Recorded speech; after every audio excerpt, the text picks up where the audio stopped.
Le 12 janvier 2002, Jennifer faisait sensation en remportant la toute première édition de la Star Academy, émission qui est d'ailleurs de retour sur TF1 cette année. Un événement qui avait changé son destin, puisqu'elle était rapidement devenue une star de la chanson française, grâce à ses tubes comme Au Soleil, sorti l'année de son sacre, ou Ma Révolution, titre phare de son album Le Passage en 2004. Sans oublier ses nombreuses distinctions, dont son prix aux Energy Music Awards de 2003 en tant que révélation francophone de l'année. Mais le fait d'avoir remporté la première édition de la Star Academy n'a pas été si simple que cela à gérer pour l'artiste originaire de Nice, qui ne s'est pas forcément senti légitime de gagner ce concours. Je me souviens encore de tous les conseils d'Armande et de Raphaël Ricci. Je m'en souviendrai toute ma vie. Kamel, Wally, il a fait en sorte que je me désinhibe. J'ai eu un sentiment de culpabilité pendant longtemps.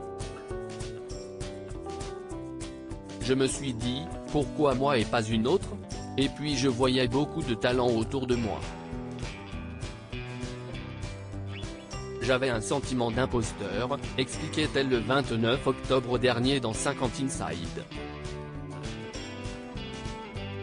J'étais toute seule, une autocritique qui peut paraître démesurée pour certains, à l'image de celle qu'elle vient d'émettre ce mercredi 16 novembre sur le plateau de C'est à vous, alors qu'elle visionnait des archives d'elle remontant au lendemain de son succès à la Star Academy, qui a déjà 20 ans. J'étais un zombie, a-t-elle jugé, avant d'affirmer que cette vidéo en question est exactement le reflet de l'humeur qu'elle avait à ce moment-là, alors qu'elle venait de passer plusieurs semaines de compétition à l'écart de toute interaction sociale, si ce n'est avec les autres candidats, elle qui avait l'habitude de vivre en communauté avec des copains. Point à noter que, si elle a changé physiquement depuis, sa carrière continue actuellement de battre son plein puisqu'elle sortait récemment un nouvel album intitulé N°9.